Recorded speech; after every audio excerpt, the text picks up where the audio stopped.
Everybody, अगर हम आपसे कहें कि गवर्नमेंट आपके लिए एक ऐसी अपॉर्चुनिटी दे रही है जिसमें आपको टैक्स सेविंग्स प्लस पेंशन का डुअल बेनिफिट मिले, एक्सपर्ट्स का सपोर्ट भी मिले और तो और आप इक्विटीज एंड बॉन्ड्स में एक बैलेंस तरीके से इन्वेस्ट कर सकें।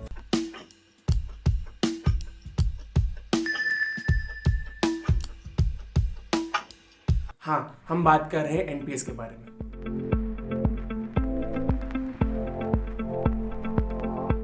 एनपीएस यानी नेशनल पेंशन स्कीम एक ऐसी स्कीम है जो आपकी रिटायरमेंट में काफी सहायक हो सकती है। NPS is governed and regulated by pension fund regulatory authority of India, बिल्कुल वैसे ही जैसे कि सेबी है।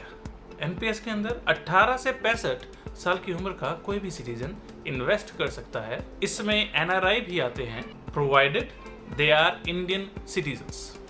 इसकी मैच्योरिटी नॉर्मली 60 साल की उम्र पे या फिर सुपर एन्यूशन पे होती है, मगर अगर आप चाहें तो आप इसकी मैच्योरिटी डेट बढ़ा के अपनी 70 ईयर्स की एज तक भी कर सकते हैं। अब आते हैं वेरियस एसेट ऑप्शंस जिसमें ये स्कीम इन्वेस्ट करती है। इस स्कीम का पैसा वेरियस मार्केट लिंक सिक्योरिटीज में इन्वेस्ट होता है, इसलिए इस स्कीम का रिटर्न भी मार्केट के हिसाब से ही वैरी करता है। और ये स्कीम्स कौन कौन सी होती हैं? गवर्नमेंट ने सिर्फ आपकी सहूलियत के लिए ही इन स्कीम को 4 एसेट क्लास में डिवाइड किया है। पहला आता है ई इक्विटी, दूसरा आता है सी कॉर्पोरेट बॉन्ड, तीसरा आता है जी गवर्नमेंट बॉन्ड और चौथा आता है सबसे risky A alternative investments. And आप ध्यान दीजिएगा क्योंकि ये सारी एसेट क्लास जो है मार्केट से लिंक्ड होती हैं, इसलिए इन सभी में काफ़ी रिस्क इन्वॉल्व होता है। जैसे कि इक्विटीज़ जो हैं, क्योंकि ये स्टॉक मार्केट जैसे हो गया, इससे लिंक्ड होती है, इसलिए इसमें काफ़ी हाई रिस्क हो गया।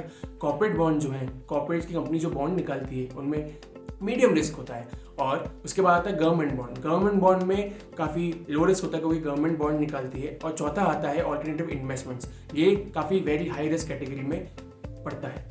एनपीएस के अंदर आप 2 अकाउंट खोल सकते हैं जिसको हम टीयर 1 और टीयर 2 बोलते हैं। इनकी डिटेल्स के लिए जल्दी ही हम एक दूसरा वीडियो बनाएंगे। ध्यान रखिए, नॉर्मली इसका lock in period of course पूरी अवधि का होता है, मगर 3 साल के बाद आप इसमें से 25% वैल्यू निकाल सकते हैं, provided you have a very strong reason against it. जैसे कोई बच्चे की पढ़ाई करानी है या बच्चे की शादी करानी है, ऐसे कुछ रीजंस के कारण आप 25% निकाल सकते हैं out of this total money. NPS में इन्वेस्ट करने के 2 तरीके हैं, पहला एक्टिव चॉइस, दूसरा ऑटो चॉइस। तो पहले बात करते हैं एक्टिव चॉइस की। अगर आप एक्टिव चॉइस सिलेक्ट करते हैं तो आपको खुद इन चारों क्लासेस के अंदर, इन चारों इन्वेस्टमेंट क्लासेस के अंदर अपना परसेंटेज एलोकेशन डिफाइन करना पड़ेगा। Equity, government bond, corporate bond, alternative asset, इन सब के बीच में आप कितना परसेंटेज एलोकेट करना चाहते हैं वो आप खुद डिसाइड करेंगे। ध्यान रखिएगा कि कॉर्पोरेट बॉन्ड्स के अंदर और गवर्नमेंट बॉन्ड्स के अंदर तो आप 100% एलोकेशन कर सकते हैं, यानी कि जितनी आप इन्वेस्टमेंट करना चाहते हैं वो सारी की सारी केवल गवर्नमेंट बॉन्ड या कॉर्पोरेट बॉन्ड के अंदर ही डाल दें। मगर इक्विटी के लिए आप सिर्फ 75% एलोकेशन कर सकते हैं, वो भी केवल 50 साल की उम्र तक। 50 साल से आगे अगर बढ़ते हैं तो 60 साल की उम्र में अगर हम देखें तो आपकी maximum investment in equity can be only 50%, यानी कि आपकी जो टोटल इन्वेस्टमेंट आप कर रहे हैं 60 साल की उम्र से ऑनवर्ड्स, उसमें से आप केवल 50% मैक्सिमम अपना इक्विटी में लगा सकते हैं। Last is alternate asset, because वो और भी ज़्यादा हाई रिस्क है फ्रॉम इक्विटी, इसलिए गवर्नमेंट ने उसमें सिर्फ 5% एलोकेट करने की सुविधा दी है। अब आते हैं दूसरे ऑप्शन पे, वो होता है ऑटो चॉइस। ऑटो चॉइस में आप अपना पैसा किसी दूसरे इंसान यानी कि फंड मैनेजर को देते हो जिसको इस फील्ड में पहले से ही काफ़ी नॉलेज एंड एक्सपीरियंस है। गवर्नमेंट ने अभी सिर्फ 8 पेंशन फंड्स की परमिशन दी हुई है। आपको इन्हीं 8 फंड्स में से कोई एक फंड चूज करना पड़ेगा। ऑटो चॉइस में आपको सिर्फ 3 एसेट क्लास में इन्वेस्ट करने को ही मिलेगा। चौथी एसेट क्लास ऑल्टरनेटिव इन्वेस्टमेंट, क्योंकि वो वेरी हाई रिस्क है, वो आपको सिर्फ एक्टिव चॉइस में ही मिलती है। अब आपको लग रहा होगा यार एक्टिव चॉइस में तो हम खुद ही एलोकेशन चूज कर सकते थे, लेकिन यहाँ पे भी गवर्नमेंट आपको एक ऑप्शन देती है, वो है life cycle funds. Life cycle funds 3 तरह के होते हैं, aggressive life cycle fund, moderate life cycle fund and conservative life cycle funds. अगर आप aggressive life cycle fund choose करते हैं तो 35 साल तक आपका इन्वेस्टमेंट का 75% हिस्सा इक्विटीज यानी स्टॉक्स में जाएगा, 15% जो जाएगा वो है गवर्नमेंट बॉन्ड्स में एंड बाकी 10% हिस्सा कॉर्पोरेट बॉन्ड्स के लिए जाएगा। अगर आप moderate life cycle fund choose करते हैं, इसका मतलब साफ है कि इसमें मॉडरेट रिस्क है, तो आपका 35 साल तक 50% जो इन्वेस्टमेंट का हिस्सा है वो इक्विटीज़ में जाएगा, बाकी 30% जो है वो कॉर्पोरेट बॉन्ड्स में जाएगा और बाकी बचा 20% गवर्नमेंट बॉन्ड्स के लिए जाएगा। अगर आप conservative life cycle fund choose करते हैं, नाम साफ है, कंजर्वेटिव मतलब काफ़ी कम रिस्क, तो 35 साल तक आपका इन्वेस्टमेंट का 25% हिस्सा जो है इक्विटीज़ में जाएगा, 45% कॉर्पोरेट बॉन्ड्स के लिए एंड बाकी बचा हुआ हिस्सा गवर्नमेंट बॉन्ड्स के लिए।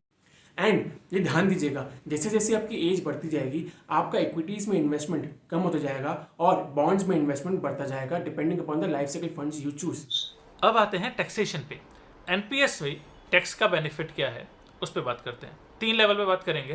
पहला टैक्स ऑन इन्वेस्टमेंट, दूसरा टैक्स ऑन विड्रॉल एंड तीसरा tax on pension amount that you are receiving. Under the taxation on investment NPS comes under the eighty C benefit. So आपको जो टोटल 1.5 लाख रुपए का benefit as per current taxation policy जो government आपको exemption देती है under section 80C, उसके अंदर आप एनपीएस में लगाई हुई इन्वेस्टमेंट को भी क्लेम कर सकते हैं। Over and above that NPS में आप 50,000 रुपए की एडिशनल टैक्स एग्जाम्शन ले सकते हैं, जो कि आती है अंडर सेक्शन 80CCD1B के अंदर। अब आते हैं टैक्सेशन ऑन विड्रॉल पर। इन 2019 budget government increased the limit of exemption from 40% to 60% of the payment on final withdrawal of NPS. Last deduction during annuity, out of the total amount that you have during your lump sum, you have to keep 40% under annuity so that from there you can keep getting your pension. And the final pension amount which you are receiving is taxable. So guys, हमने आज देखा कि NPS क्या होता है, इसमें investment करने के क्या क्या तरीके हैं और गवर्नमेंट आपको इस पर क्या क्या टैक्स बेनिफिट देती है। अगर आपको ये वीडियो अच्छा लगा हो तो प्लीज़ सब्सक्राइब कीजिए, लाइक कीजिए और जितना हो सके शेयर कीजिए ताकि दूसरों को भी हेल्प मिले।